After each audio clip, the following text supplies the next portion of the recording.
जब परिवार में स्वार्थ आ जाता है, अपने हित का चिंतन, अपनी रुचियों की प्रधानता अथवा केवल अपने आसपास ही आप सिमट कर रह जाते हैं, तब परिवार के स्नेह और वहां के विश्वास से आप दूर चले जाते हैं।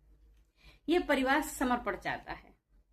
वह अपने सारे अंश और आपकी सारी शक्तियां, सामर्थ्य, आपका धन, द्रव्य परिवार के लिए समर्पित हो। और फिर जब आप ऐसा करते हैं तो परिवार उसे लौटा कर देता है। परिवार न केवल आपका परिवार, पूरा विश्व एक परिवार है। ये पूरा जगत ही एक परिवार है और वहां से सब लौट कर आता है। इसलिए अपनों के प्रति, परिजनों के प्रति, आत्मीय जनों के प्रति और दूसरों के प्रति भी आत्मीयता का भाव जगाएं। वासुदेव कुटुंबकम, ये हमारी संस्कृति का घोष है। ये सब अपने हैं। इस भावना के साथ अगर हम समर्पित होकर जीवन जी रहे हैं, तब बहुत कुछ मिलता है।